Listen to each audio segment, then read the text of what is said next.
مأواه. وقال تعالى: قل إنما أنا بشر مثلكم يوحى إلي أنما إلهكم إله واحد فمن كان يرجو لقاء ربه فليعمل عملا صالحا ولا يشرك بعبادة ربه أحدا. وقال رسول الله صلى الله عليه وسلم: النظر سهم من سهام إبليس من تركها في مخافتي أبدله الله إيمانا يجد حلاوته في قلبه أو كما قال النبي عليه الصلاة والسلام. صدق الله العلي العظيم وصدق رسوله النبي الكريم ونحن على ذلك لمن الشاهدين والشاكرين. সকলে মুহাব্বতের সাথে অন্তরের অন্তঃস্থল থেকে রাসূলের প্রতি ভালোবাসা অন্তরে নিয়ে হৃদয় থেকে আমরা দুরূদ শরীফ পড়ি। আল্লাহুম্মা সাল্লি আলা মুহাম্মাদিন ওয়া আলা আলি মুহাম্মাদ কামা সাল্লাইতা আলা ইব্রাহিম ওয়া আলা আলি ইব্রাহিম ইন্নাকা حميد مجيد. اللهم بارك على محمد وعلى آل محمد كما باركت على إبراهيم وعلى آل إبراهيم إنك حميد مجيد. আজকে আমরা আলোচনা শুনবো ঈমানে মৃত্যু লাভের উপায়। কোন কোন আমল করলে, কোন কোন আমলের মাধ্যমে মৃত্যুর সময় আমার কালিমা নসিব হবে, ঈমান নসিব হবে। সকলে আমরা চাই না যে আমার মৃত্যুর সময় কালিমা নসিব হবে? সকলে চাই না আমরা? কারণ দোস্ত, মৃত্যুর সময় যদি কালিমা নসিব না হয়, মৃত্যুর সময় যদি ঈমান নসিব না হয়, তাহলে আমার মতো পোড়া কপাল, আমার মতো হতভাগ্য, আমার মতো বদনসিব আর পোড়া কপাল কেউ নাই। ঠিক কিনা বলেন? দুনিয়াতে অনেক বড় জমিদার ছিলাম, টাকা পয়সাওয়ালা ছিলাম, অনেক বড় আমলিও ছিলাম, কিন্তু মৃত্যুর সময় যদি কালিমা নিয়ে না যেতে পারি, মৃত্যুর সময় ঈমান নিয়ে যদি না যেতে পারি, তো দোস্ত আমার মতো হতভাগ্য, আমার মতো পোড়া কপাল আর কেউ হবে না। এই জন্য মৃত্যুর সময় কালিমা নসিব হওয়া, ঈমান নিয়ে দুনিয়া থেকে যাওয়া, এটাই হলো সবচেয়ে বড় সফলতা। দুনিয়াতে আমি কি ছিলাম? আমি দুনিয়াতে অনেক বড় ক্ষমতাধর ছিলাম, এমপি ছিলাম, মন্ত্রী ছিলাম, প্রেসিডেন্টও ছিলাম, কিন্তু মৃত্যুর সময় কালিমা নসিব হয় নাই। কত লাভ আছে বলেন? পক্ষান্তরে আমার কিছুই ছিল না, টাকা পয়সাও ছিল না, ধন সম্পদ ছিল না, গাড়ি বাড়ি ছিল না, নেতৃত্ব ছিল না, কিছুই ছিল না। জনগণ আমাকে এত শ্রদ্ধার দৃষ্টিতেও দেখতো না, আমি এত সম্মানিত পাত্রও ছিলাম না। কিন্তু মৃত্যুর সময় যদি আমার কালিমা নসিব হয়ে যায়, তো আমার মতো সৌভাগ্য, আমার মতো সম্মানিত মানুষ আর কেউ নাই। সুবহানাল্লাহ। এই জন্য সকলে চাইতে মৃত্যুর সময় কালিমা নসিব হোক, চাই না আমরা সকলে? ইনশাআল্লাহ। প্রিয় ভাইরা, এমন কিছু আমল আছে যে আমলগুলো করলে মৃত্যুর সময় কালিমা নসিব হয়। উলামায়ে কেরাম, মুফাসসিরিনে কেরাম, মুহাদ্দিসিনে কেরাম কোরআন সুন্নাহ থেকে গবেষণা করে এমন 10টি আমল আমার আপনার জন্য উল্লেখ করেছেন, যে 10টি আমল করলে আমি আর আপনি মৃত্যুর সময় ঈমান নিয়ে শেষ নিঃশ্বাস ত্যাগ করতে পারবো? সুবহানাল্লাহ বলেন না? প্রিয় ভাইরা আমার, প্রতিটা মানুষের হায়াতের মধ্যে, তার জিন্দেগিতে, তার লাইফে তিনটা দিন খুবই দামি, খুবই গুরুত্বপূর্ণ। এক নাম্বার, যেই দিন আল্লাহ তাআলা আমাকে আপনাকে পৃথিবীতে পাঠিয়েছেন, যেই দিন আল্লাহ তাআলা আমাকে আপনাকে পৃথিবীর মুখ দেখিয়েছেন, আমার মায়ের গর্ভ থেকে আল্লাহ তাআলা আমাকে এই দুনিয়াতে পাঠিয়েছেন, ওই দিন আমার আপনার জন্য সবচেয়ে বড় গুরুত্বপূর্ণ দামি একটা দিন, ঠিক কিনা বলেন? যেটাকে আমরা জন্মদিন বলি। যে দিনে আল্লাহ আমাকে পাঠালেন, ওই দিনটা হলো আমার পৃথিবীর ইতিহাসের জীবনের প্রথম দিন, সূচনার দিন। ওই দিন আমাকে আল্লাহ ইচ্ছা করলে খোড়া করে, ল্যাংড়া করে, কানা করে, বিকলাঙ্গ করে দুনিয়া পাঠাতে পারতেন কি পারতেন না? জোরে বলেন। আল্লাহ ইচ্ছা করলে আমাকে দৃষ্টিশক্তি যদি না দিতেন, আমি অন্ধ হতাম। আল্লাহ ইচ্ছা করলে আমাকে যদি একটা পা না দিতেন, আমাকে ল্যাংড়া বলা হতো। আমাকে যদি আল্লাহ তাআলা হাত না দিতেন, তো আমাকে বিকলাঙ্গ বলা হতো। আমাকে যদি আল্লাহ তাআলা শ্রবণ শক্তি না দিতেন, আমাকে বধির বলা হতো। আমাকে যদি আল্লাহ তাআলা বাক শক্তি না দিতেন, আমাকে বোবা বলা হতো। প্রিয় ভাইরা, এই যে আল্লাহ তাআলা প্রথম দিন আমাকে এত সুন্দর করে, সুস্থ করে, সুন্দর গঠন আর অবয়ব দিয়ে আল্লাহ তাআলা দুনিয়াতে পাঠিয়েছেন, সুন্দর একটা গঠন দিয়েছেন। লাকাদ খালাকনাল ইনসানা ফি আহসানি তাকওয়িম, সবচেয়ে উত্তম গঠন দিয়ে, সবচেয়ে মর্যাদাপূর্ণ সম্মান আর মর্যাদা দিয়ে এত সুন্দর অবয়ব আল্লাহ আমাকে দিয়েছেন। সেই আল্লাহ আমাকে দুনিয়াতে পাঠালেন, সেই আল্লাহর শুকরিয়া আদায় করার দরকার আছে না নাই? জোরে বলেন। সেই আল্লাহকে ডাকার দরকার আছে না নাই? জোরে বলেন। প্রিয় ভাইরা আমার, এই জন্য আমার আপনার জীবনের প্রথম দিন, যে জন্মদিন, এটা আমার অনেক দামি একটি দিন, গুরুত্বপূর্ণ একটি দিন। এখন যেহেতু দামি দিন, জন্মদিন, এই জন্য আমাকে আপনাকে জন্মদিন খুব ধুমধাম, ডেক সেট, ঢোল বাজিয়ে, গানের আয়োজন করে, নাচানাচি আর পালাপালি করে, হ্যাপি বার্থডে বলে জন্মদিনের কেক কাটতে হবে, ঠিক কিনা বলেন? হ্যাঁ, জন্মদিন পালন করতে হবে। কেন? এটা গুরুত্বপূর্ণ একটা দিন না? আল্লাহ আমাকে পাঠালেন এই দিন। এই জন্য আমরা যেখানে উচিত ছিল, আল্লাহ তাআলা আমাকে পাঠিয়েছেন, যেখানে উচিত ছিল এই দিন রবের শুকরিয়া আদায় করা, যেখানে উচিত ছিল আমাকে আল্লাহ তাআলা সুস্থ করে, সুস্থ সবল একটি দেহ দিয়ে, সুস্থ মস্তিষ্ক দিয়ে, জ্ঞান আর বুদ্ধি দিয়ে আল্লাহ তাআলা আমাকে এই দুনিয়াতে পাঠিয়েছেন, সেখানে উচিত ছিল আমার এই দিনে রব্বে কারীমের শুকরিয়া আদায় করা। আমাদের রাসূল জন্মদিন উপলক্ষে সোমবার দিন রোজা রাখতেন, ঠিক কি ঠিক না? রাসূল সোমবার দিন রোজা রেখে জন্মদিনের শুকরিয়া আদায় করতেন। ইসলামে কোনো জন্মদিন ইসলাম সাপোর্ট করে না। জন্মদিবস বলেন, মৃত্যু দিবস বলেন, এই দিবস সেই দিবস, দিবসের অভাব নাই। গত কয়েকদিন আগে চলে গেল ভ্যালেন্টাইন ডে, কি বলেন ঠিক না? যেটাকে আমাদের যুবক ভাইয়েরা ভালোবাসা দিবস, বিশ্ব বেহায়া দিবস, ঠিক কিনা বলেন? আরো জোরে বলেন। এটা কি ভালোবাসা দিবস না বেহায়া দিবস? এই ভাইয়েরা আমার, আলোচনা তো আমার সেদিকে না। যে বিষয় নিয়েছে এটা নিয়ে আলোচনা করলে অনেক সময় লেগে যাবে, শেষ করতে পারি কিনা জানি না। আমার একটা বয়ান এই ব্যাপারে 14 ফেব্রুয়ারির আসল ইতিহাস, প্রকৃত ইতিহাস, ইউটিউবে সার্চ দিলে পাবেন।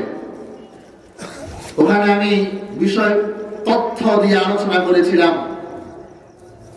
সংক্ষেপে শুধু ইঙ্গিত দিয়ে যায় আপনাদেরকে, যুবক ভাইদেরকে বলে যায়, আমরা জন্মদিন পালন করি, এই দিনটাকে ইংলিশে আমরা কি বলি?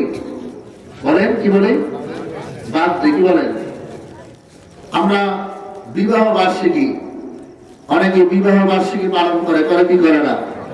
সারা বছর মহাব্বত নাই, ঝগড়ার শেষ নাই, কিন্তু যেদিন বিবাহ করেছে বেচারা আর বেচারির ভালোবাসা উঠলেই উঠে। ওই দিন ভালোবাসা প্রকাশের জন্য ম্যারেজ ডে, কি বলে ঠিক না? তাহলে বিবাহ বার্ষিকী ইংলিশে কি বলে? Marriage day. আবার অনেকে মৃত্যু বার্ষিকী উদযাপন করে, এটাকে ইংলিশে আমরা কি বলতে পারি? ডেথ ডে, ঠিক না? কিন্তু যুবক ভাইয়েরা, মুরব্বী বাবারা আমার খেয়াল করে বুঝবেন, খুব তীক্ষ্ণ নলেজ দিয়ে বুঝবেন। আমার জন্মদিনকে আমি বলি ইংলিশে বলেন বার্থডে, আমি বিবাহ বার্ষিকী ইংলিশে বলি ম্যারেজ ডে, মৃত্যু বার্ষিকীকে আমি বলি ডেথ ডে। ভালোবাসা ইংরেজি কি বলেন? ভালোবাসা ইংরেজি কি বলেন না? সমস্যা না তো, ভালোবাসাতে দোষের কিছু না। ভালোবাসা ইংরেজি কি? লাভ। তাহলে ভালোবাসা দিবসের নাম কি হওয়া দরকার ছিল বলেন?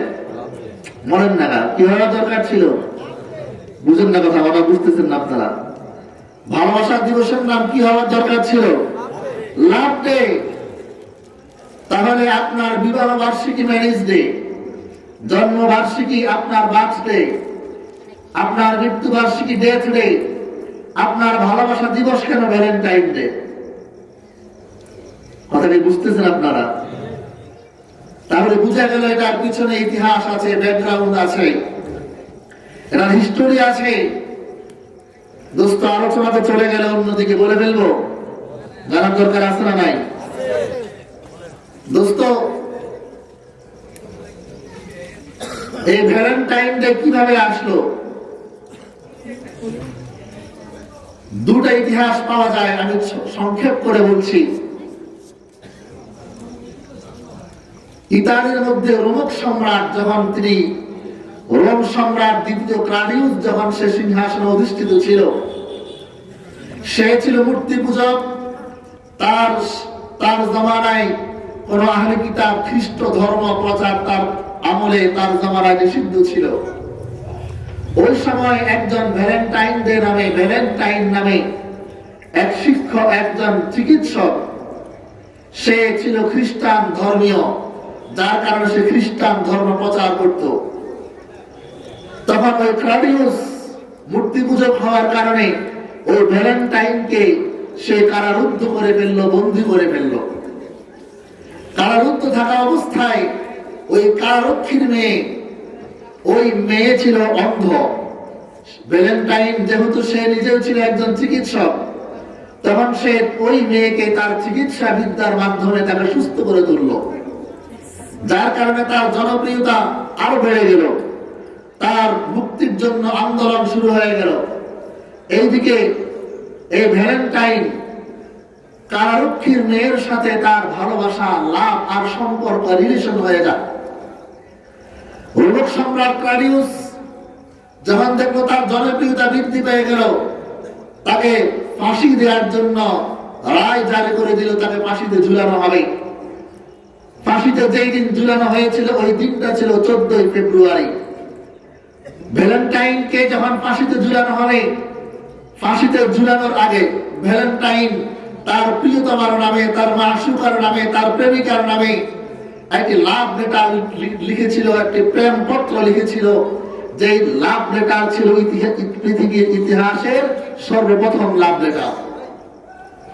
এবং সে ওই চিঠির খামের উপরে লিখেছিল, from your Valentine, from your Valentine, তোমার ভ্যালেন্টাইনের পক্ষ থেকে মৃত্যুর আগে, ফাঁসির কাষ্ঠে ঝুলানোর আগে তোমার প্রতি ভালোবাসা প্রকাশ করে গেলাম। প্রিয় ভাইয়েরা আমার, এই ভ্যালেন্টাইনকে 14 ফেব্রুয়ারি ফাঁসির কাষ্ঠে ঝুলানো হলো।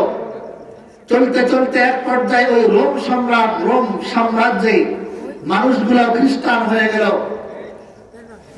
তো যেহেতু এই ভ্যালেন্টাইনকে খ্রিস্টান ধর্ম প্রচারের কারণে ফাঁসির কাষ্ঠে ঝুলতে হয়েছে, তখন 496 খ্রিস্টাব্দে জারাসিও নামে এক খ্রিস্টান পাদ্রী চিন্তা করলো, যেহেতু খ্রিস্টান ধর্মের জন্য ভ্যালেন্টাইন তার জীবন দিয়েছে, তখন তারা ভ্যালেন্টাইনকে স্মরণ করার জন্য যেই দিন তাকে ফাঁসির কাষ্ঠে ঝুলানো হয়েছে, ওই 14 ফেব্রুয়ারি তারা ভ্যালেন্টাইন ডে নামে উদযাপন করত। শুধু এই দিন না, তারা তাদের বিভিন্ন পাদ্রীদের নামে বিভিন্ন দিন উদযাপন করত। যেমন 23শে এপ্রিল তারা তাদের একজন পাদ্রী জর্জ, সেন্ট জর্জের নামে সেন্ট জর্জ ডে উদযাপন করত। এমনিভাবে 11ই নভেম্বর তারা সেন্ট মার্টিন ডে উদযাপন করত। 1 নভেম্বর তারা আর সেন্টন ডে উদযাপন করত। এভাবে তারা বিভিন্ন দিনকে স্মরণ করে, পাদ্রীদেরকে স্মরণ করে বিভিন্ন দিন উদযাপন করত। প্রিয় ভাইরা আমার, বানিয়ে কথা বলছি না, বিভিন্ন অধ্যয়ন করে এসেছি, কিতাব অধ্যয়ন করে যা পেয়েছি। এবং যুবক ভাইদেরকে বলবো, আপনি যদি গুগলে সার্চ দেন ভালোবাসা দিবস, উইকিপিডিয়া সার্চ দিবেন, সেখানে পাবেন এই দিনটা সম্পর্কে, এই দিনের নাম কি, এটা কোন ধরনের সংস্কৃতি ধরন, সেখানে লেখা আছে এটা সংস্কৃতি, খ্রিস্টানদের সংস্কৃতি, খ্রিস্টীয় সংস্কৃতি। এই দিন উদযাপন করা হয়, ভ্যালেন্টাইনকে স্মরণ করা হয় এবং খ্রিস্টানদের গির্জাগুলোকে সাজানো হয়। প্রিয় ভাইয়েরা আমার, আমি বলতে চাই তারা এই দিনকে বিভিন্ন ভাবে উদযাপন করত। তাদের সবচেয়ে উদযাপনের 2টা মাধ্যম ছিল, তারা এটাকে বিভিন্ন ভাবে উদযাপন করত। তার মধ্যে একটা মাধ্যম ছিল, তাদের যত যুবতী মেয়ে থাকতো, নববিবাহিতা যুবতী মেয়েদেরকে তারা রাস্তায় অর্ধনগ্ন করে উলঙ্গ করে ছেড়ে দিত, তাদের পেটের মধ্যে আঘাত করা হতো, এই বিশ্বাস নিয়ে তাদের মেয়ে এই ঘর থেকে যে সন্তান জন্ম নিবে নেককার সন্তান হবে, নাউজুবিল্লাহ। তাদের আরো 2টা উৎসব ছিল, বীজোৎসব এবং রূপার কালচারানি। এই ভাইয়েরা আমার, এভাবে চলতে চলতে এই দিনটাকে তারা আরো আনন্দ মুখর করার জন্য একটা মাধ্যম অবলম্বন করত। তারা এই দিনে যত যুবতী, সুন্দরী সুন্দরী যুবতীদের নামগুলো একটা কাগজের মধ্যে লিখে টুকরো টুকরো করে বাক্সের মধ্যে রাখতো। আর যুবকরা সিরিয়াল ধরে ধরে ওখান থেকে কাগজ উঠাতো।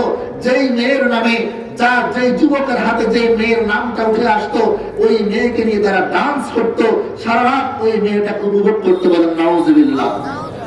এই ভাইয়েরা আমার, এই অনুষ্ঠান যেহেতু ভোগ বিলাস শুরু হয়েছিল ভ্যালেন্টাইনকে স্মরণ করে, আমি আপনাদের কাছে জানতে চাই, যেহেতু এই অনুষ্ঠান ভ্যালেন্টাইনকে স্মরণ করে করা হয়, অতএব এটাকে মুসলমানদের সংস্কৃতি না খ্রিস্টানদের সংস্কৃতি?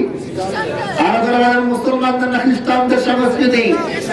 অতএব কারণে এই অনুষ্ঠানের বেহায়া নগ্নতা ছড়িয়ে পড়ার কারণে 1776 খ্রিস্টাব্দে এই অনুষ্ঠান উদযাপন ফ্রান্সে বন্ধ করে দেওয়া হয়েছে।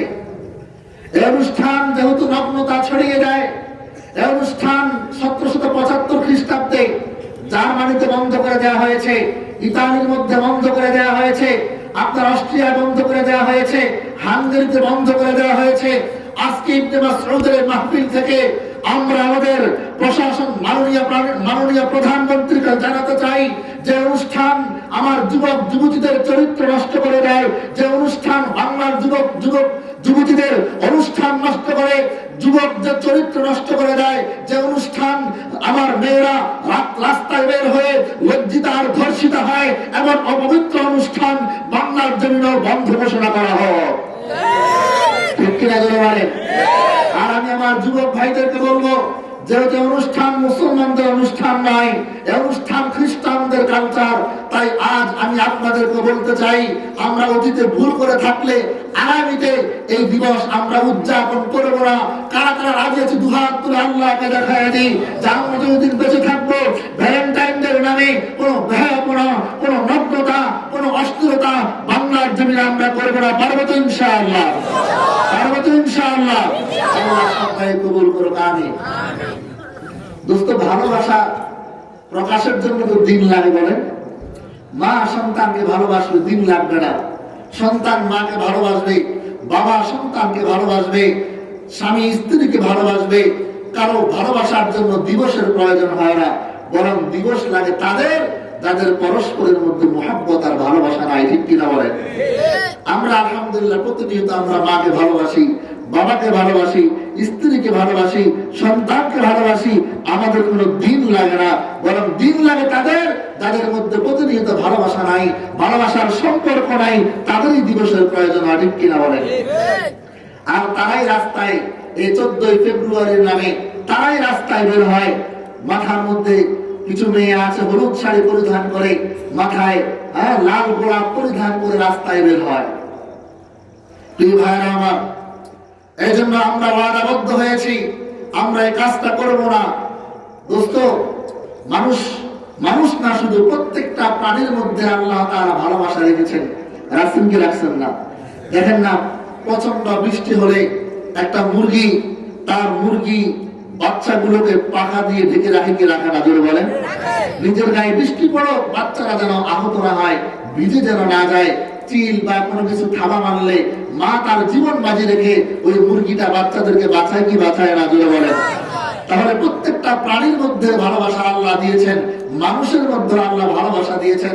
যুবক ভাইয়ারা আমার, খেয়াল করে বুঝবেন, মুরব্বী বাবারা খেয়াল করে বুঝবেন, এই নগ্নতা, বেহায়াপনার বাতাস, খারাপ বাতাস এখন গ্রামের মধ্যে ঢুকে পড়েছে, ঠিক কিনা বলেন? যুবকরা তো দেয় দেয়, বুড়া বুড়ির লাল গোলাপ দেয়। হ্যাঁ, এই 14 ফেব্রুয়ারি আসলে আল্লাহ সবাইকে হেফাজত করে, সবাই বলে আমিন। দোস্ত, বলতেছিলাম ভালোবাসা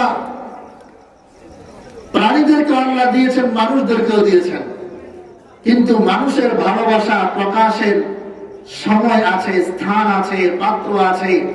সময়, স্থান, কাল, পাত্র বুঝে ভালোবাসা প্রকাশ করতে হয়, ঠিক কিনা বলেন?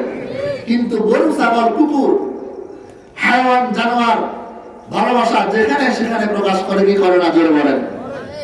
মানুষের মধ্যে আল্লাহ ভালোবাসা দিয়েছেন, স্ত্রীকে মোহাব্বত করা, স্ত্রীকে আলিঙ্গন করা, মার কপালে চুমু দেওয়া, এটা সওয়াব আছে না নাই? জোরে বলেন। আপনি স্ত্রীকে ভালোবাসেন, এই জন্য কি সোনাইমুড়ি বাইপাস চৌরাস্তার সামনে গিয়া স্ত্রীকে জড়ায় ধরে খুব আদর করবেন, কথা বলেন, সওয়াব হবে না গুনাহ হবে? তাহলে বোঝা গেল মানুষ যেখানে সেখানে ভালোবাসা প্রকাশ করতে পারে না। হ্যাঁ, ভালোবাসা প্রকাশ করতে পারে কুকুর, ভালোবাসা প্রকাশ করতে পারে হায়াওয়ান, জানোয়ার, যেখানে সেখানে ভালোবাসা প্রকাশ করে কি করে না? জোরে বলেন। অতএব কারণে আমরা বলবো, এই 14 ফেব্রুয়ারি ভ্যালেন্টাইন ডে নামে, ভালোবাসা দিবসের নামে যারা ওই আমার বাংলাদেশের ইউনিভার্সিটির সামনে রাস্তাঘাটে এরকম হলুদ শাড়ি পরিধান করে, মাথায় লাল গোলাপ গুজে যারা এরকম রাস্তায় রাস্তায় ভালোবাসা প্রকাশের নামে আমার বাংলার পবিত্র জমিনকে অপবিত্র করে দেয়, এরা হলো পশু পাখির মতো হায়াওয়ান, জানোয়ার। কথা বলেন, ঠিক কিনা? এই জন্য অপবিত্র ভালোবাসা থেকে আল্লাহ আমাদেরকে হেফাজত করে, সবাই বলে আমিন। আমরা স্ত্রীকে ভালোবাসবো, প্রত্যেকদিন পারবো তো ইনশাআল্লাহ। আর স্ত্রীকে ভালোবাসলে সওয়াব আছে। হাদিসে পাক আল্লাহ রাসূল বলেন, তুমি তোমার পরিবারের মুখে যে খাবারটা উঠায় দিবা, এটাই হলো সবচেয়ে বড় দান, সবচেয়ে বড় সওয়াবের কাজ। এই জন্য স্বামী স্ত্রীকে ভালোবাসবেন, স্ত্রী স্বামীকে ভালোবাসবেন, কোনো দিবস লাগবে না, ঠিক কিনা বলেন? প্রিয় ভাইয়েরা আমার, যেখান থেকে আমার আলোচনা চলে আসছিল, এই জন্মদিন পালন করা, যেহেতু আমার রব আমাকে এই দুনিয়াতে পাঠিয়েছেন, রাসূল শুকরিয়া আদায় করতেন রোজা রেখে, আর আমরা জন্মের খাওয়া খাই, ঠিক না? এমন খাওয়া খাই, সব কায়ালছি আমরা, নাকি? ময়মনসিংহেরা বলে দেবে একদম সব কায়ালছি। হ্যাঁ, আল্লাহ রাসূল রোজা রাখতেন, আর আমরা জন্মদিন পালন করি কেক কেটে। তাহলে এটা কি আমার শরীয়ত মত হলো না শরীয়ত বহির্ভূত হলো?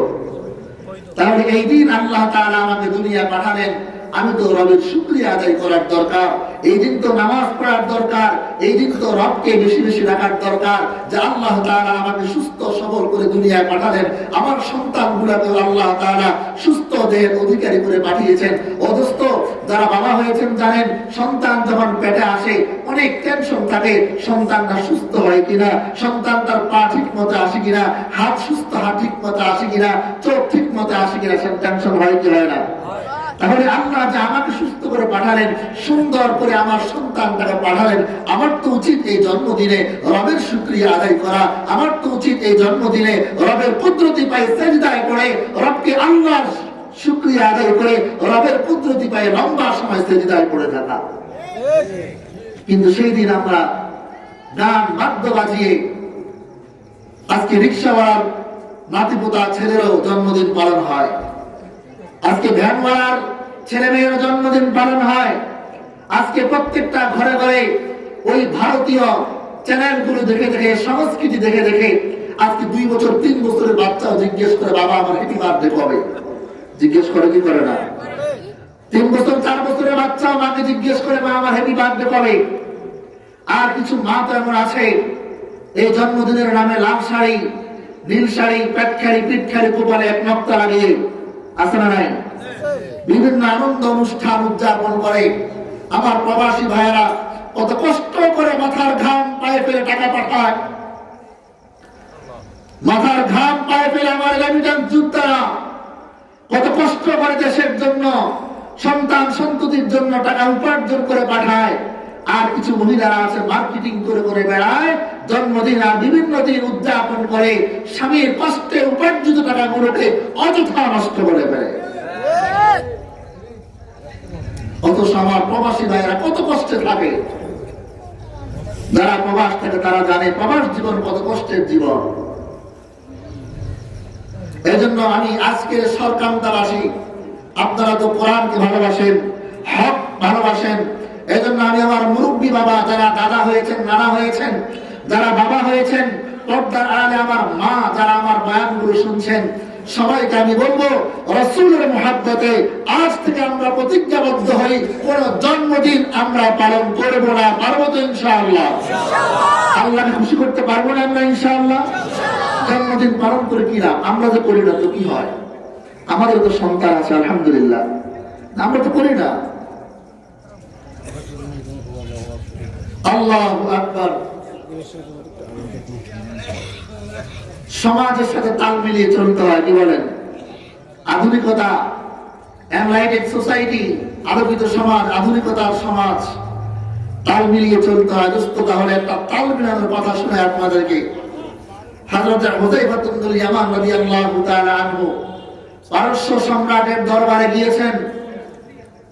পারস্য সম্রাট মেহমানদারির ব্যবস্থা করেছে, ওই সময়ের সুপার পাওয়ার, বর্তমান আমেরিকার সুপার পাওয়ারের মতো।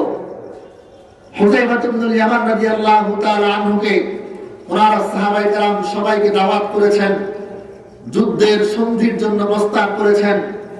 কিন্তু জামা কাপড় এত সুন্দর না, তরবারিটাও এত দেখতে সুন্দর দেখা যায় না। গেলেন শাহী মেহমানখানায়, শাহী মহলে খাবার দাবারের ব্যবস্থা হলো। ও যুবক ভাইয়েরা, মুরব্বী বাবারা, মা বোনেরা, খেয়াল করে শোনেন। দস্তরখানে খাবার দিয়েছে, হুযায়ফা ইবনুল ইয়ামান রাদিয়াল্লাহু তাআলা খাবার খাচ্ছেন। আল্লাহু আকবার। এক সময় একটা রুটির টুকরা খাবার থেকে পড়ে গেল। হুযায়ফা ইবনুল ইয়ামান রাদিয়াল্লাহু তাআলা সর্বপ্রথম পড়ে যাওয়া খাবারটা উঠিয়ে খেলেন। বলেন না সুবহানাল্লাহ? তখন পাশ থেকে একজনে খোঁচা মেলে, পারস্য সম্রাটের এক নেতা খোঁচা মেলে বলছে, এই তুমি কি করছো? তুমি কি জানো না এটা তো পারস্য সম্রাট, সুপার পাওয়ার, সবচেয়ে বড় লিডার, সবচেয়ে বড় ক্ষমতাধরের দরবার তুমি আছো। এখান থেকে তুমি যদি পড়ে যাওয়া খাবার উঠিয়ে খাও, তাহলে তো এরা তোমাকে নিম্ন দৃষ্টিতে দেখবে, এরা তোমাকে নিম্নভাবে দেখবে, দুর্বল ভাববে। দোস্ত, হযরত হুযায়ফা ইবনুল ইয়ামান যে জবাব সেদিন দিয়েছিলেন স্মরণাক্ষরে লিখে রাখার মতো। বলেছিলেন, আতাতরুকু সুন্নাত হাবিবি লিহাউলাইল হুবাকা। বললেন, ও রাজ দরবারের লোকেরা, শুনে রাখো, আমি তো মক্কা থেকে এখানে এসেছি, আমি আমার রাসূলের সুন্নাতকে বিসর্জন দিয়ে আসি নাই। আমি আমার রাসূলের সুন্নাতকে অন্তরে ধারণ করে এখানে এসেছি। শুনে রাখো, আতাতরুকু সুন্নাত হাবিবি লিহাউলাইল হুবাকা। আমি তো যা দেখছি এগুলো সব এক একটা বোকা, এক একটা নির্বোধ। এই বোকাদের জন্য আমি আমার রাসূলের সুন্নাতকে ছাড়তে পারি না। তোমরা যাই মনে করো, আজকে আমরা আধুনিকতার নামে, সামাজিকতার নামে বলি যে এখানে তো রাসূলের সুন্নাত চলে না, সামাজিকতার নামে দাড়ি রাখতে পারি না, সামাজিকতার নামে লম্বা জামা গায়ে দিতে পারি না, সামাজিকতার নামে আমাদের গায়ে হলুদ অনুষ্ঠান করতে হয়। প্রিয় ভাইয়েরা আমার, আমি বলবো রাসূলের সুন্নাহর বাহিরে কোনো সামাজিকতা হতে পারে না। আওয়াজ দেন না কেন? রাসূলের সুন্নাহ বহির্ভূত কোনো আদর্শ হতে পারে না। রাসূলের সুন্নাহ আজকে আমরা ছেড়ে দেওয়ার কারণে আজকে আমরা সারা পৃথিবীতে মার খাচ্ছি, আমরা নির্যাতিত, নিপীড়িত। রাসূলের সুন্নাহ ছেড়ে দেওয়ার কারণে কখনো আমেরিকা আমাদের উপর আক্রমণ করে, কখনো আমাদের উপরে বিভিন্ন রাষ্ট্র, ইসরায়েল আক্রমণ করে, কখনো মায়ানমারে আক্রমণ করে, কখনো ইরাকে আক্রমণ করে, কখনো ভারতে আক্রমণ করে, কখনো কাশ্মীরে আক্রমণ করে। আমরা আবারও যদি রাসূলের সুন্নাহ আঁকড়ে ধরি, সারা পৃথিবী যেভাবে একসময় মুসলমান অর্ধ জাহান প্রেসিডেন্ট ছিলেন ওমর ফারুক, অর্ধ মুক্তিযুদ্ধের নেতৃত্ব দিয়েছেন, আমরাও যদি আবারও রাসূলের সুন্নাহকে আঁকড়ে ধরি, সেদিন বেশি দূরে নয় যেদিন আমেরিকার সুপার পাওয়ার সে হোয়াইট হাউস পর্যন্ত মুসলমানদের কোলে কোলে আসতে বাধ্য হয়ে যাবে। এজন্য আমরা রাসূলের সুন্নাহ আঁকড়ে ধরতে পারবো তো ইনশাআল্লাহ। এজন্য বেশি বেশি জন্মদিন পালন করবো, কি বলেন? পারবো না? থাকতে পারবো না ইনশাআল্লাহ? পারবো তো ইনশাআল্লাহ। প্রিয় ভাইরা আমার, আপনাদের এক আইডলের উদাহরণ দিই, তাহলে হয়তো মানবেন। আমাদের কথা তো মানতে চান না, আমাদের কথা তো মানতে চান না। দিব একটা উদাহরণ দিলে আপনাদের আইডল। আপনারা অনেকেই যাকে খুব মহব্বত করেন, ভালোবাসেন, বাংলাদেশ ক্রিকেট দলের সাবেক অধিনায়ক, বর্তমান নড়াইলের এমপি মাশরাফি বিন মুর্তজা।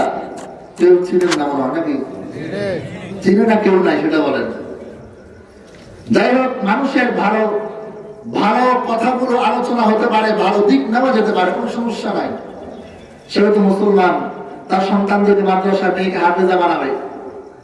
যাই হোক, যে কথা বলা আমার উদ্দেশ্য, সে কিন্তু জন্মদিন পালন করে না, তার ঘরেও তার ছেলে মেয়েদের জন্মদিন পালন হয় না। সাংবাদিকরা তাকে প্রশ্ন করেছিল, আমি যেটা পত্রিকায় পেয়েছি, নেটে পেয়েছি, সাংবাদিকরা তাকে প্রশ্ন করেছিল যে আপনি কেন জন্মদিন পালন করেন না, আপনার ছেলে মেয়েদের কেন জন্মদিন পালন করা হয় না? দোস্ত বড় দামি একটা কথা বলেছে, আমার হৃদয়ে রেখাপাত করেছিল।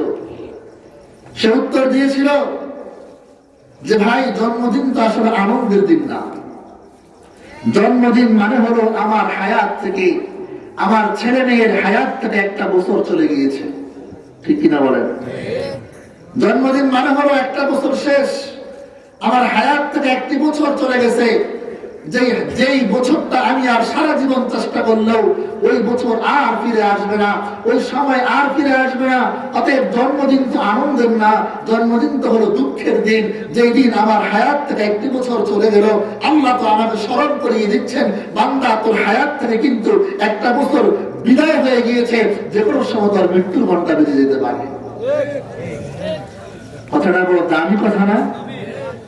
এই জন্য যুবক ভাইয়ারা, মুরব্বী বাবারা, আমি সবাইকে বলবো, একমাত্র আমার রাসূলের আদর্শই হলো প্রকৃত আদর্শ, ঠিক কিনা বলেন?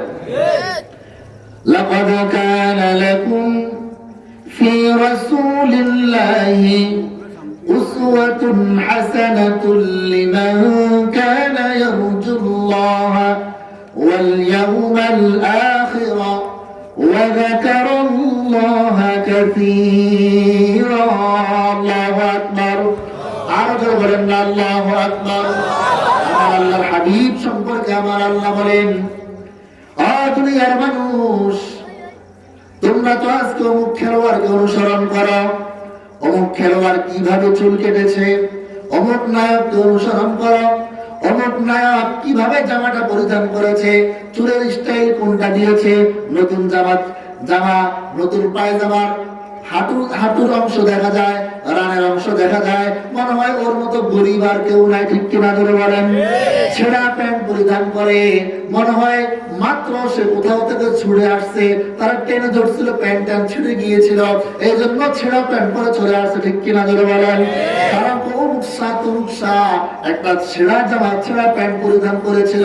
এই জন্য আমার যুবক ভাইরা, নতুন প্যান্ট কিনে আবার ছিঁড়ে ফেলে আসে না নাই? এমন প্যান্ট পরিধান করে, ছিঁড়া প্যান্ট পরিধান করে, অমুক নায়ক পরিধান করেছিল। আবার আমার কিছু যুবক ভাইরা এমন প্যান্ট পরিধান করে, আল্লাহু আকবার, পিছন দিক দিয়ে অনেক কিছু দেখা যায়। একটু যদি ঝুঁকে কিছু নিতে যায়, পিছন দিক দিয়ে অনেক কিছু দেখা যায়, মাঝে মধ্যে মজা থুতু মারে। কথা বলেন না? এমন প্যান্ট পরে কি পরে না? আবার এমন প্যান্ট পরিধান করে সুপারি গাছের মতো, বসে যে একটু পেশাব করবে সেই সুযোগও হয় না। আছে না নাই ধরে বলেন? আমি নাম বললাম না, যে কোনো একটা প্রাণী দাঁড়ায় পেশাব করে, আপনিও দাঁড়ায় পেশাব করলেন। মা হুয়াল ফারকু বাইনাহু ওয়া বাইনাক, মা হুয়াল ফারকু বাইনাহু ওয়া বাইনাকা, ওই প্রাণী আর আপনার মাঝে পার্থক্যটা কোথায়? কথা বলেন না কেন? ওই প্রাণীও দাঁড়ায় পেশাব করে, আপনিও দাঁড়িয়ে পেশাব করলেন। ও দোস্ত, এই জন্য দুনিয়ার কোন নেতা, দুনিয়ার কোন নেত্রী, দুনিয়ার কোন নেতা, দুনিয়ার কোন খেলোয়াড়, দুনিয়ার কোন নায়ক আমার আদর্শ হতে পারে না, ঠিক কিনা ধরে বলেন? আমার আল্লাহ তাআলা বলেন লাকাদ কানা লাকুম ফি রাসূলিল্লাহি উসওয়াতুন হাসানা লিমান কানা ইয়ারজুল্লাহা ওয়াল ইয়াওমাল আখির ওয়া যাকারাল্লাহা কাসীরা।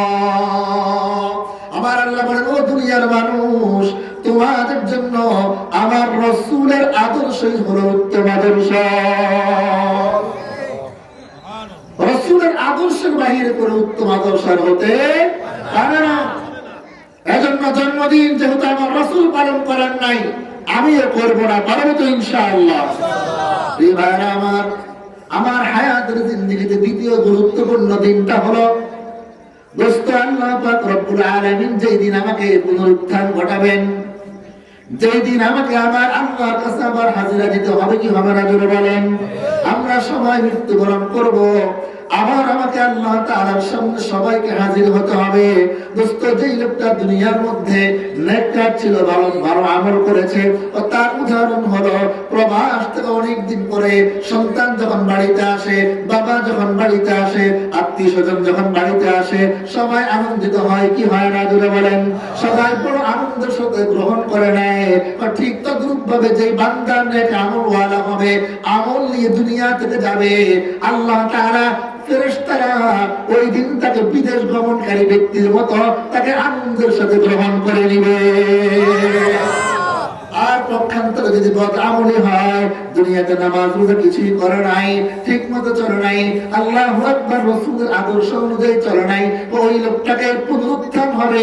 জেল জুলুম নির্যাতনের পর কারাগার থেকে একজন মানুষকে, একজন কারাবন্দীকে যেরকম কারাগারে হাইকোর্টের সামনে হাজিরার জন্য উপস্থিত করা হয়, ওই নাফরমান বান্দাকে পুনরুত্থানের দিন আল্লাহর সামনে ওইভাবে হাজির করা হবে। একজন মানুষের 3 নম্বর গুরুত্বপূর্ণ দিন হলো দোস্ত যেই দিন আমার সামনে আমার মালাকুল মউত হাজির হয়ে যাবে, যেই দিন আমার শেষ নিঃশ্বাস ত্যাগ করতে হবে, যেই দিন আমার নির্ধারিত সময় চলে আসবে। আল্লাহু আকবার।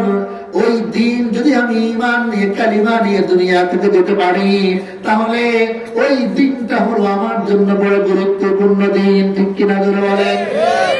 এই ভাইরা আমার, এই কথাটাই হযরত ঈসা আলাইহিস সালাতু ওয়াস সালাম তার ভাষায় কোরআনে কারীমে আল্লাহ তাআলা ব্যক্ত করেছেন, ওয়াসসালামু আলাইয়া ইয়াওমা উলিদতু ওয়া ইয়াওমা আমুতু ওয়া ইয়াওমা উবআসু হাইয়া। আল্লাহু আকবার। এই ভাইরা আমার, হযরত ঈসা আলাইহিস সালাতু ওয়াস সালাম বাবা ছাড়া দুনিয়া আল্লাহ পাঠিয়েছেন কিনা জোরে বলেন। আমার আল্লাহ পারেন কিনা বাবা ছাড়া সন্তান দিতে পারেন কিনা জোরে বলেন। আরে দোস্ত, আমাদের বাবা আদম, আল্লাহ তাআলা তাকে দুনিয়া পাঠালেন, তার তো বাবাও ছিল না মাও ছিল না, ঠিক কিনা জোরে বলেন। আদমকে আল্লাহ পাঠালেন মা বাবা ছাড়া, আর হযরত ঈসাকে আল্লাহ পাঠালেন বাবা ছাড়া। আল্লাহু আকবার বলেন না। এই ভাইরা আমার পয়গম্বর বলেন 3টা সন্তান মায়ের কোলে থাকা অবস্থায় কথা বলেছিল। বলেন কয়টা সন্তান? আমার আলোচনা লম্বা হয়ে যাবে, সেই দিকে যাওয়ার সময় নাই। হযরত ঈসা আলাইহিস সালাতু ওয়াস সালাম আরেকজন হলেন জুরাইজ, বনি ইসরাইলের একজন বড় মুত্তাফাকুন আলাইহি, বুখারী মুসলিম শরীফের হাদিস। বনি ইসরাইলের একজন বড় আবিদ ছিলেন, বড় আল্লাহ ওয়ালা ছিলেন, নাম ছিল তার জুরাইজ। ইবাদত করতেন, নিজে একটা ইবাদতখানা তৈরি করেছেন, সব সময় সেখানে নামাজ পড়তেন, রোজা রাখতেন, আল্লাহ আল্লাহ জিকির করতেন, আল্লাহু আকবার, সব সময় আল্লাহকে ডাকতেন, ইবাদতের মধ্যেই লিপ্ত থাকতেন। একদিন তার মা তাকে ডাকার জন্য আসলো, বলল ইয়া জুরাইজ। জুরাইজ তখন নামাজ পড়তেছিল আর বলছে আল্লাহুম্মা উম্মি ওয়া সালাতি রাব্বি ইয়া রাব্বি উম্মি ওয়া সালাতি। হে আল্লাহ, একদিকে আমার মা, একদিকে আমি নামাজ পড়ছি, এখন কি আমি আমার মায়ের ডাকে সাড়া দিব না, নামাজ চালায় যাব? আল্লাহু আকবার। নামাজ পড়ে গেল, মা চলে গেলেন, দ্বিতীয় দিন আবার আসলেন। কথা বুঝতেছেন? মা দ্বিতীয় দিন আবারও আসলেন, এসে আবারও ডাক দিলেন, ইয়া জুরাইজ। জুরাইজ আবারও বলল, ইয়া রাব্বি উম্মি ওয়া সালাতি। হে আল্লাহ, একদিকে আমার মা ডাকছেন, অন্যদিকে আমার নামাজ। নামাজ চালিয়ে গেলেন। আবার তৃতীয় দিন মা আসলেন, আবারও ডাকলেন, নামাজ চালিয়ে গেলেন। মা ডাকে সাড়া দিলেন না। মা মনে বড় কষ্ট পেয়ে গেলেন। মনে কষ্ট পেলেন, একদিন নয়, 2 দিন নয়, 3 দিন সন্তানকে রাখলাম, সন্তান আমার ডাকে সাড়া দিল না। মা বদদুয়া করলেন, আল্লাহুম্মা লা তুমিতু। হে আল্লাহ, তুমি আমার সন্তানকে মৃত্যু দিও না, যাবত না সে কোনো ব্যভিচারী জিনাকারীর চেহারা না দেখায়া তাকে তুমি মৃত্যু দিও না। নাউযুবিল্লাহ বলেন। এই জন্য প্রিয় যুবক ভাইরা, আমার মা বড় অমূল্য সম্পদ। মা যখন ডাক দিবে, মোবাইলে ফেসবুকে ব্যস্ত থাকবেন, কথা বলেন। মা ডাক দিলে বলবা, তোমার কোনো কাজ নাই, খালি ডাকো আর ডাকো। এখন আমি তো স্ট্যাটাস লিখতেছি, এখন তো আমি ফেসবুকে স্ট্যাটাস দিয়েছিলাম, কয়টা কমেন্টস আসলো আর কয়টা লাইক আসলো, এটা মেনশন করতে হবে, লাইক গুলো দেখতে হবে, কমেন্টস এর উত্তর দিতে হবে। এখন তুমি আমাকে ডিস্টার্ব করিও না। আমি এখন ফেসবুকে লিখতো, আমি এখন ভাইবারে লিখতো, আমি এখন হোয়াটসঅ্যাপে লিখতো, আমি এখন ইমোতে লিখতো, আমি এখন মেসেঞ্জারে লিখতো, আমি এখন চ্যাটের মধ্যে লিখতো। মা ডিস্টার্ব করো না। কিন্তু দোস্ত, আমার আল্লাহ তাআলা জুরাইজের মাধ্যমে, জুরাইজের মা কষ্ট পেয়েছেন। মাসআলাও হলো, মা যখন ডাক দেয়, সন্তান যদি নামাজেও থাকে, মা ডাকে সাড়া দেওয়া তার দায়িত্ব হয়ে যায়।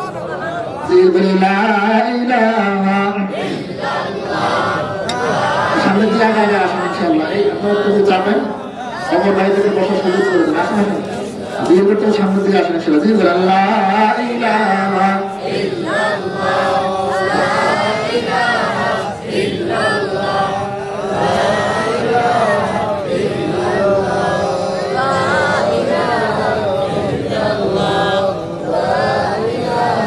ইল্লাল্লাহ,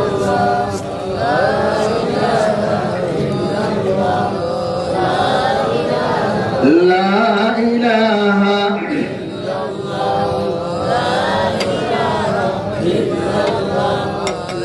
লা ইলাহা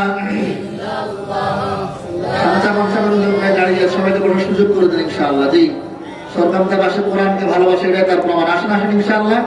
এদিকে আপনার একটু চাপেন, কষ্ট করে এদিকে চাপেন, একটু মুরব্বীরা সওয়াব হবে ইনশাআল্লাহ। একটু চাপেন, একটু কষ্ট হবে ইনশাআল্লাহ। লা ইলাহা ইল্লাল্লাহ,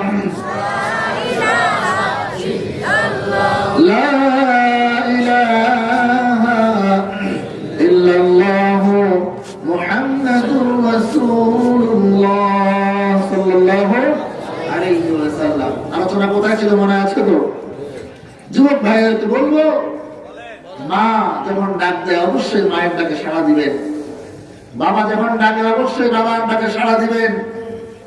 এই বাবাই তো আপনার জন্য মাথার ঘাম পায়ে ফেলে আপনার জন্য কষ্ট করে, ঠিক কিনা বলেন?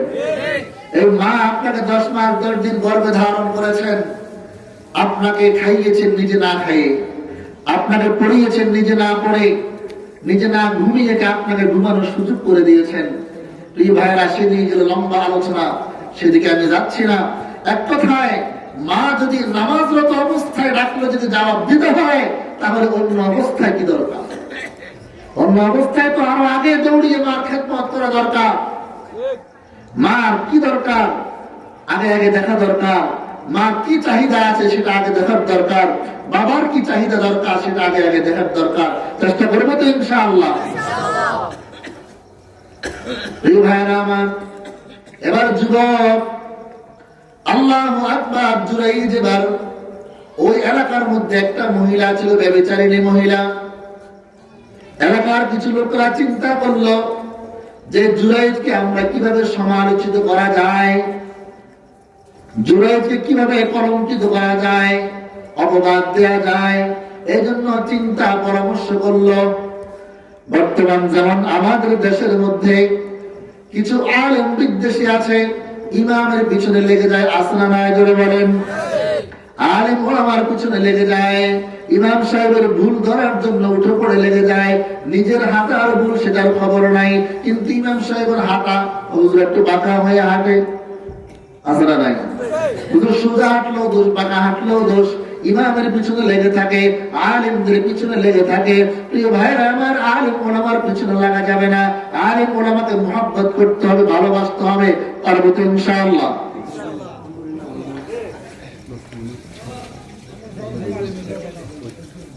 প্রিয় ভাইরা আমার, এজন্য জুরাইজের পিছনে লোক লেগে গেল কিভাবে তাকে অপমানিত করা যায়।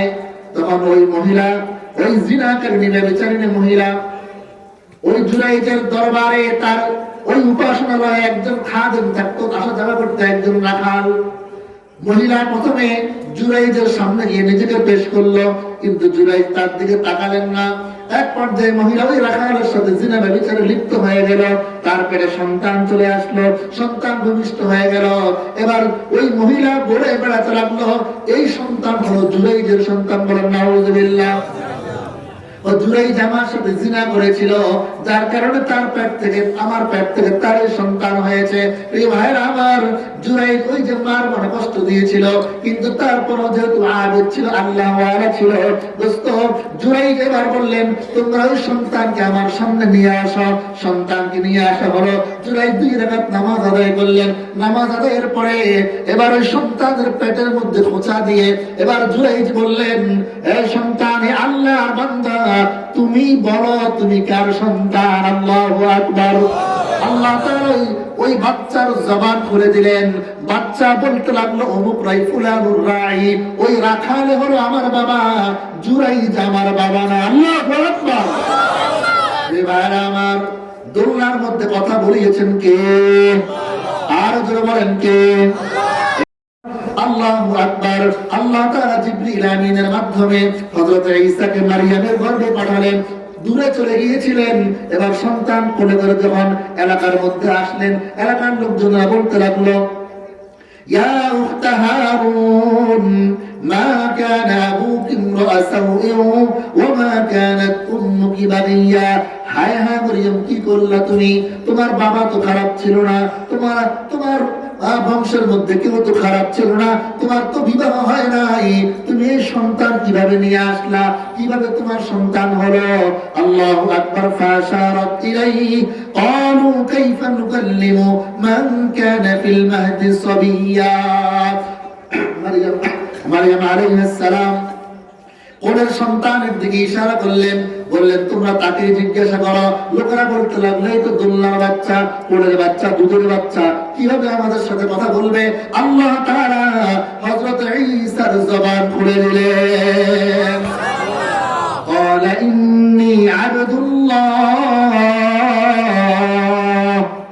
আতানিয়াল কিতাবা ওয়াজআলানি নাবিয়্যা وجعلني مباركا أينما كنت وأوصاني بالصلاة والزكاة ما دمت حيا وبرا بوالدتي ولم يجعلني جبارا شقيا والسلام علي يوم ولدت ويوم أموت ويوم أبعث حيا الله أكبر ولن أرجو أن الله أكبر আল্লাহ তাআলা বলে দিলেন, বললেন, তোমরা আমার মাকে অপবাদ দিও না। ইন্নী আবদুল্লাহ, আমি হলাম আল্লাহর বান্দা।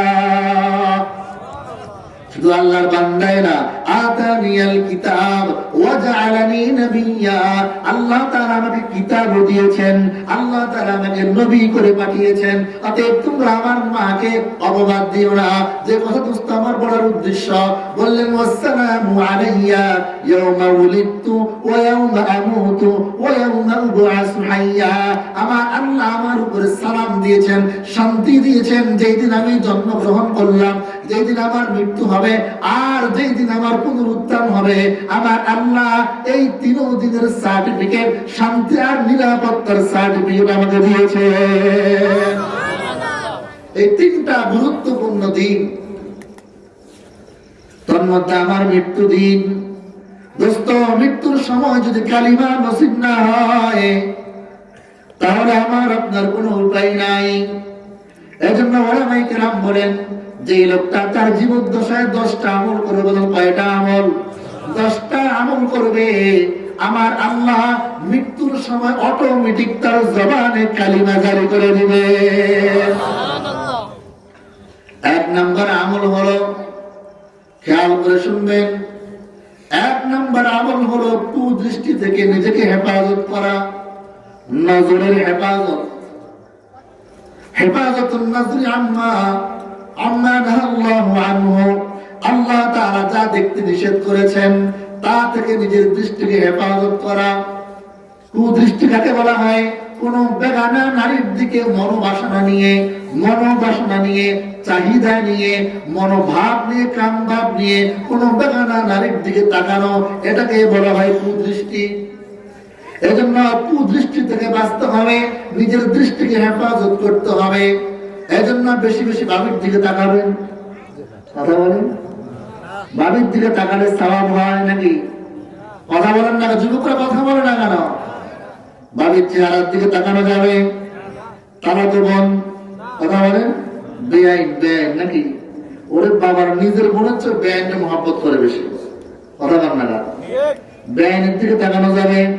খালাতো বোন, ফুফাতো বোন, চাচাতো বোন। ও দোস্ত, নিজের নজরকে হেফাজত করতে হবে। দোস্ত, নজর দৃষ্টি এত বড় খারাপ জিনিস। একটা মহিলার দিকে আপনি একবার দৃষ্টি দিবেন, আমার পয়গম্বর হাদিসে পাকে বলেন, কোন বেগানা নারীর দিকে কোন একজন যুবক, কোন একজন পুরুষ যদি বেগানা নারীর দিকে কাম ভাব নিয়ে তাকায়, এক দৃষ্টির কারণে আল্লাহর রহমত থেকে বান্দা মাইলকে মাইল দূরে সরে যায়। নাউজুবিল্লাহ।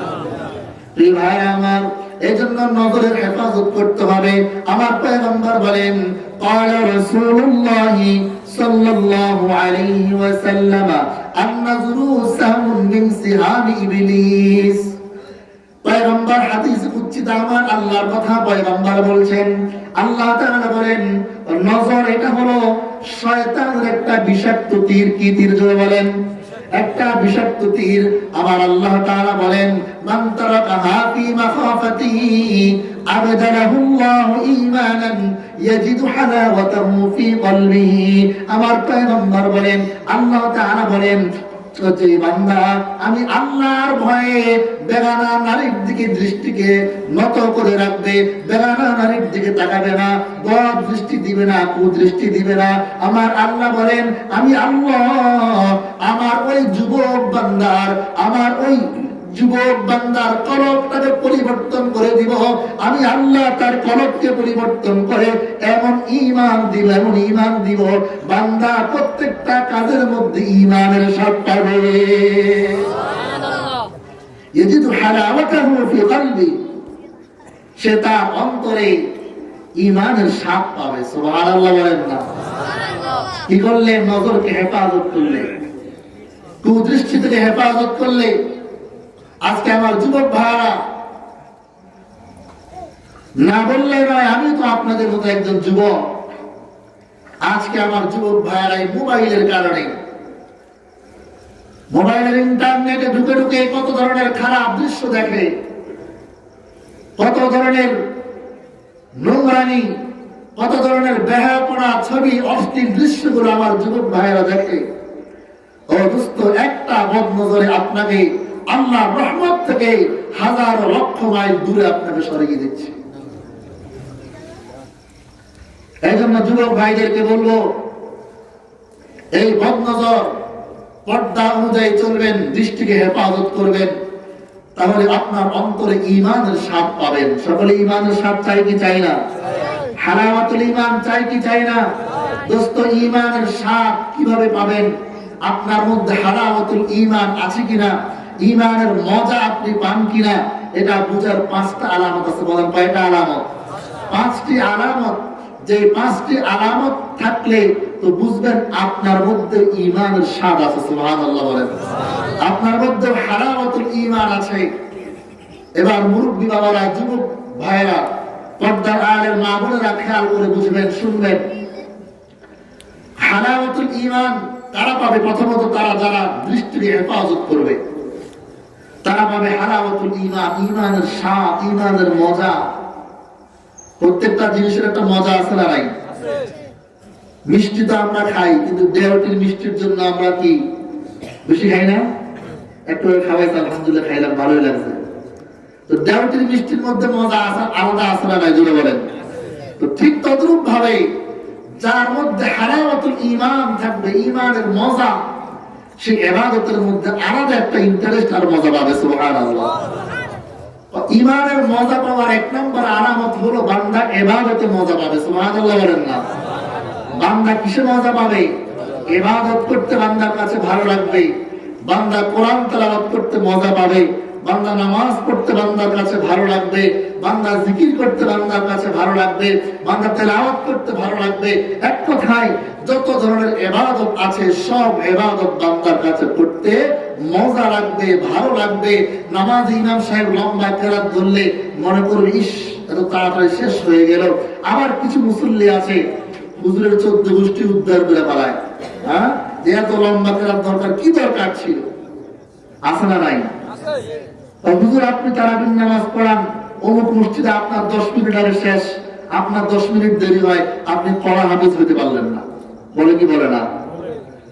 হ্যাঁ, প্রিয় ভাইরা আমার, ইবাদতে মজা পাবে যে ব্যক্তি যার মধ্যে হালাওয়াতুল ঈমান, ওই লোকটা ইবাদত করতে মজা পায়।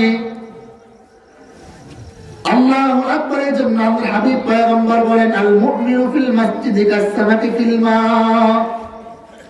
একজন মুমিন ইমানদার মসজিদের মধ্যে এমন মজা পায়, একটা মাছ পানির মধ্যে যেমন মজা পায়, একজন আল্লাহওয়ালা মসজিদে তেমন মজা পায়। সুবহানাল্লাহ। এজন্য মসজিদে ঢুকলে আর বের হতে মনে চায় না। মসজিদে ঢুকে বান্দা অপেক্ষায় থাকে, আবার কখন আসরের নামাজের জন্য মসজিদে যাবে, আবার কখন আসর পড়লো তো আবার কখন মাগরিবে মসজিদে যাবে। আল্লাহু আকবার, আল্লাহু আকবার। মসজিদ থেকে তার বের হতে মনে চায় না। এমন আল্লাহর বান্দা আছে না ভাই? জোরে বলেন। আর কিছু আছে মসজিদে ঢুকলে কিভাবে বের হওয়া যায়।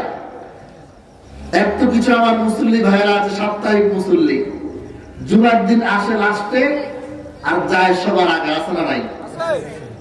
আসে হলো লাস্টে, যায় হলো সবার আগে। আবার কিছু মুসল্লি আছে সবার আগে, যায় সবার পরে। আমার রাসূল বলেন যেই বান্দা মসজিদে সবার আগে ঢুকে আর বের হয় সবার পরে, সে হলো উৎকৃষ্ট উম্মত, উৎকৃষ্ট বান্দা। আর যে ঢুকে সবার পরে বের হয় সবার আগে, ওর সবচেয়ে নিকৃষ্ট বান্দা। নাউযুবিল্লাহ।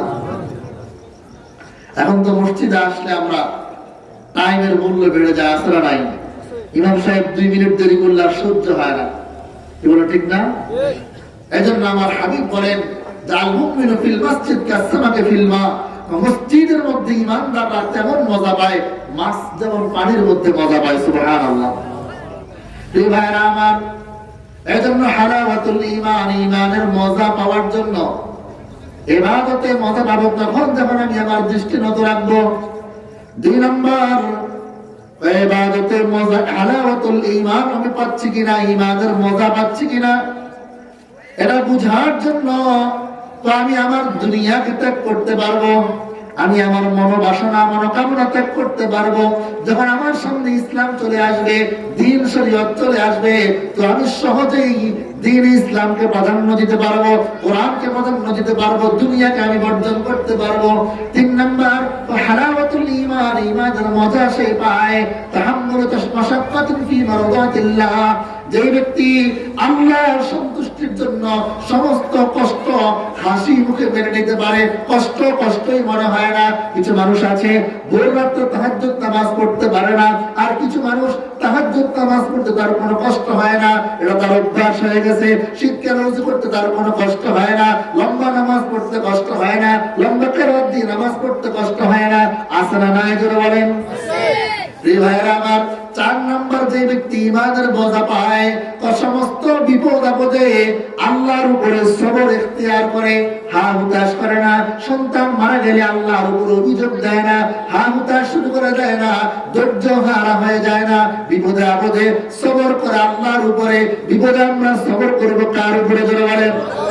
আর জোরে বলেন, কার উপরে? ভাইরা আমার, 5 নাম্বার, ওই ব্যক্তি ঈমানের মজা পাবে। কোন ব্যক্তি? যেই ব্যক্তি আল্লাহু আকবার, আল্লাহু আকবার, আরযু বিল কদা ফি জামিইল আহওয়াল, সমস্ত বিষয়ে আল্লাহ তাআলার ফয়সালাকে মেনে নেয়। যা হয় সব আল্লাহর পক্ষ থেকেই হয়, যা কিছু হয় সব আল্লাহর পক্ষ থেকে হয়। প্রিয় ভাইরা আমার, হাদিসে পাকে পয়গম্বর বলেন, আল্লাহ পাক রব্বুল আলামিন যখন লৌহে কলমের মধ্যে লৌহে মাহফুজকে কলমকে লেখার জন্য নির্দেশ দিলেন, তো কলম সর্বপ্রথম লিখলো, কলমকে আল্লাহ লেখার জন্য বললেন, কলম প্রথমে লিখলো আনাল্লাহ লা ইলাহা ইল্লা আনা ওয়া মুহাম্মাদুর রাসূলি মান লাম ইউসাল্লিম বিকাদাই ওয়া লাম ইয়াসতির আলা বালাই ওয়া লাম ইয়াশকুর আলা নিআমাই ফালিয়াত্তাখিজ রাব্বান সিওয়াই। আমার পয়গম্বর বলেন, লৌহে মাহফুজের প্রথম বাক্যটা লেখা ছিল আল্লাহ, আমি আল্লাহ, লা ইলাহা ইল্লা আনা, আমি ছাড়া কোনো মাবুদ নাই, ও মুহাম্মাদুর রাসূলি, আর মুহাম্মদ হলো আমার রাসূল। আল্লাহু আকবার। দেখেন, লৌহে মাহফুজেও আমাদের রাসূল যে নবী হবেন এর কথাটা প্রথম বাক্যে লেখা ছিল। সুবহানাল্লাহ। এরপরে আল্লাহর হাবিব বলেন লেখা ছিল, আল্লাহ তাআলা লিখতে বললেন, মান লাম ইউসাল্লিম বিকাদাই, যে আমার ফয়সালা মেনে নেয় না, ওয়া লাম ইয়াসবির আলা বালাই, আমার পক্ষ থেকে দেওয়া বিপদ আপদে সবর করে না, ওয়া লাম ইয়াশকুর আলা নিআমাই, আমার প্রদত্ত দেওয়া আমার নিয়ামতের শুকরিয়া আদায় করে না, আল্লাহ তাআলা বললেন, ফালিয়াত্তাখিজ রাব্বান সিওয়াই, সে যেন আমাকে বাদ দিয়ে অন্য কাউকে রব হিসেবে গ্রহণ করে নেয়। নাউযুবিল্লাহ। তাহলে ঈমানের মজা পাওয়ার জন্য কয়টা আলামত বললাম? 5টা। ইবাদতে মজা লাগবে। এবার আপনি আপনাদের প্রশ্ন করেন, আপনার ইবাদতে মজা লাগে কিনা? যদি বুঝেন যে লাগে না, তো ঈমানের স্বাদ আপনার মধ্যে নাই। আপনি দুনিয়ার উপরে আখিরাতকে প্রাধান্য দিতে পারেন কিনা? আপনি আল্লাহকে সন্তুষ্ট করার জন্য সমস্ত কষ্ট হাসি মুখে মেনে নিতে পারেন কিনা? আপনি আল্লাহ পাকের পক্ষ থেকে দেওয়া বিপদ আপদে সবর ইখতিয়ার করতে পারেন কিনা? 5 নাম্বার, আল্লাহ প্রদত্ত সমস্ত ফয়সালা আপনি মেনে নিতে যদি পারেন, তো বুঝবেন আপনার মধ্যে হালাওয়াতুল ঈমান আছে। প্রিয় ভাইরা আমার, মাত্র একটা নিয়ে আলোচনা করলাম যে ঈমানে মৃত্যু পাওয়ার প্রথম আমলটা কি বললাম? দৃষ্টিকে হেফাজত করা, দৃষ্টিকে নত রাখা। প্রিয় ভাইরা আমার, 2 নম্বর একটা আমল বলে যাই, হয়তো আজকে শেষ করা সম্ভব হবে না। প্রিয় ভাইরা আমার, 2 নম্বর আমল হলো অন্তরে সব সময় আল্লাহর ভয় রাখতে পারবো তো ইনশাআল্লাহ? সব সময় অন্তর ভয়, প্রকাশ্যে আল্লাহকে ভয় করব, অপ্রকাশ্যে আল্লাহকে ভয় করব, গোপনে আল্লাহকে ভয় করব, প্রকাশ্যে আল্লাহকে ভয় করব। আমি যখন মাহফিলের প্যান্ডেলে থাকি, আমার মতো বড় বুজুর্গ আর কেউ নাই। আমি যখন সমাবেশে থাকি, আমার মতো বড় বুজুর্গ, বড় বক্তা, বড় নেতা, আমার মতো ভালো মানুষ আর কেউ নাই। কিন্তু আমি গোপনে গিয়া মোবাইলে খারাপ ছবি দেখি, আমি গোপনে গিয়া 2 নম্বরে বাটপারে সিটিংবাজি দুর্নীতি সব করি।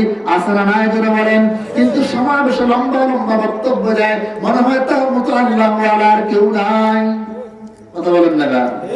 অদস্ত। এই জন্য আল্লাহর ভয় অন্তরে রাখতে হবে। আমি এই পয়েন্টটা বলে শেষ করে দিচ্ছি। যে ব্যক্তি আল্লাহকে ভয় করবে প্রকাশ্যে এবং গোপনে, তার বিনিময়ে আল্লাহ তাকে জান্নাত দিয়ে দিবে। হযরত ইমাম শাফিঈ রাহমাতুল্লাহি আলাইহির জামানায় তার জামানার গভর্নর আর তার স্ত্রীর মাঝে একটা বিষয় নিয়ে মনোমালিন্যতা সৃষ্টি হলো। গভর্নর স্বামী বেচারা স্ত্রীর সাথে কথা বলতে চায়, কিন্তু স্ত্রী কথা বলে না, পিছনে গুড় করে, কিন্তু কথা বলতে চায় না। এক পর্যায়ে মহিলা স্ত্রী বলে ফেললো, এ জাহান্নামী, এখান থেকে দূর হও। কি বললো? এ জাহান্নামী, এখান থেকে দূর হও। এক পর্যায়ে তিনি রাগান্বিত হয়ে গেলেন। তিনি বলে ফেললেন, আমি যদি জাহান্নামী না হই তাহলে তুই 3 তালাক। কি বলছে? আমি জাহান্নামী না হলে তুই 3 তালাক। এবার বেচারা রাত্রিবেলায় চিন্তায় পড়ে গেল, কি করলাম? গভর্নর চিন্তায় পড়ে গেলেন, কি করলাম? মহিলাও চিন্তায় পড়ে গেল, কি বললাম? কিন্তু সমাধান কে দিবে? কিভাবে দিবে? কে জান্নাতি কে জাহান্নামী কেউ কি জানে? জোরে বলেন। এবার সন্ধানের জন্য আলেম ওলামার কাছে গেলেন ফতোয়ার জন্য। সমস্ত আলেমদের একই বক্তব্য, আমরা তো জানি না আপনি জান্নাতি না জাহান্নামী। আপনি তো বলেছেন আমি যদি জাহান্নামী না হই তাহলে তুমি 3 তালাক। এখন আপনি জাহান্নামী না জান্নাতি এটা তো আমরা জানি না। আল্লাহু আকবার। দোস্ত, এক পর্যায়ে সংবাদ গেল ইমাম শাফিঈ রাহমাতুল্লাহি আলাইহি এর কাছে। ইমাম শাফিঈ রাহমাতুল্লাহি আলাইহি বিষয়টা জানার পরে মুচকি হাসি দিয়ে বললেন, এটা তো জটিল কিছু নয়, আমি এটার সমাধান দিতে পারবো। সুবহানাল্লাহ। ইমাম শাফিঈ রাহমাতুল্লাহি আলাইহিকে সংবাদ দেওয়া হলো, তিনি আসলেন, এসে এবার বললেন, বাদশাহ আমি আপনার সাথে একান্তে গোপনে নির্জনে কিছু কথা বলতে চাই। বাদশাহ একান্তে চলে গেলেন। এবার ইমাম শাফিঈ রাহমাতুল্লাহি আলাইহি বললেন, একটু স্মরণ করে দেখুন আপনি এমন কোন গুনাহ ছেড়েছেন কিনা যেই গুনাহটা আপনি ইচ্ছা করলে করতে পারতেন, আপনার ক্ষমতা ছিল, কিন্তু একমাত্র আল্লাহর ভয়ে আপনি গুনাহটা ছেড়ে দিয়েছেন। বাদশাহ চিন্তা ফিকির করে বললেন যে হ্যাঁ, আমার মনে আছে একদিন আমি আমার রাজ দরবারের কার্যক্রম শেষ করে আমি যখন আমার বাড়িতে গেলাম, তখন দেখলাম আমার ঘরের মধ্যে কাজ করতেছে আমার এক কাজের মেয়ে। বড় সুন্দরী ছিল, রূপসী ছিল, যুবতী মেয়ে, অল্প বয়সী মেয়ে। আমি তাকে দেখে তার প্রতি আকৃষ্ট হয়ে গেলাম। এক পর্যায়ে আমি আমার ঘরের দরজা জানালা সব বন্ধ করে দিলাম। আমি যখন তার সাথে জিনা করতে যাব, ওই সময় মেয়েটা চিৎকার করে ডাক দিয়ে আমাকে বলল, ইয়া মালিক ইত্তাকিল্লাহ, আল্লাহু আকবার, ইয়া মালিক ইত্তাকিল্লাহ, হে মালিক তুমি আল্লাহকে ভয় করো। হে মালিক তুমি আল্লাহকে ভয় করো, তুমি আল্লাহকে ভয় করো। দোস্ত, গভর্নর বলেন, হে ইমাম শাফিঈ, আমি ওই দিন ইচ্ছা করলে আমি তো তার সাথে জিনা করতে পারতাম না, বিচার করতে পারতাম, কিন্তু একমাত্র আল্লাহর ভয়ে মহিলা মেয়েটা আমাকে যখন ইত্তাকিল্লাহ বলেছিল, আমি গুনার কাজ করি নাই, জিনা ছেড়ে দিয়েছিলাম। আমার এই কথাটা মনে আছে। দোস্ত, ইমাম শাফিঈ রাহমাতুল্লাহ আলাইহি ফতোয়া দিলেন, তাহলে আপনার স্ত্রী তালাক হয় না। আল্লাহু আকবার। এবার আলেমরা বলতে লাগলো, আপনি কিভাবে জানলেন বাদশা জান্নাতি না জাহান্নামী? দোস্ত, ইমাম শাফিঈ রাহমাতুল্লাহি আলাইহি বললেন, শুনো, এটা তো আমার কথা না, আমার আল্লাহ বলেছেন, ওয়া আম্মা মান খাফা মাকাম রাব্বিহি ওয়া নাহান নাফসা আনিল হাওয়া ফাইন্নাল জান্নাতা হিয়াল মাওয়া। ইমাম শাফিঈ রাহমাতুল্লাহি আলাইহি বলেন, আমার আল্লাহ তো বলেছেন, যে ব্যক্তি তার রবের সামনে দাঁড়ানোকে ভয় করে, মাকাম রাব্বিহি ওয়া নাহান নাফসা আনিল হাওয়া, আর নিজের নফসকে খাহেশাতকে দমন করে, নিজের নফসকে দমন করে, গুনাহ থেকে দমিয়ে রাখে, তার ঠিকানা হলো জান্নাতুল মাওয়া। সুবহানাল্লাহ। এই বাদশা যেহেতু আল্লাহর ভয়ে গুনাহ ছেড়ে দিয়েছে, তবে সে জান্নাতি। সুবহানাল্লাহ। এই ভাইরা আমার, এজন্য কোন ব্যক্তি যদি প্রকাশ্য অপ্রকাশ্য আল্লাহর ভয় অন্তরে ধারণ করে, তো আল্লাহ তাআলা তাকে জান্নাতুল মাওয়া দিবেন। এই ওয়াদা কে দিয়েছেন জোরে বলেন? তাহলে আল্লাহকে ভয় করতে পারবো তো ইনশাআল্লাহ।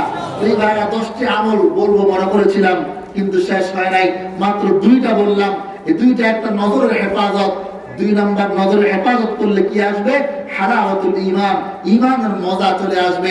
2 নাম্বার, আল্লাহর ভয় অন্তরে ধারণ করতে বিন্দু বান্দার মৃত্যুর সময় ঈমান নসিব হবে, কালিমা নসিব হবে। আল্লাহ যদি হায়াতে বাঁচিয়ে রাখেন, আবার কোন সময় দেখা হলে বাকি বিষয়গুলো আলোচনা করবো ইনশাআল্লাহ।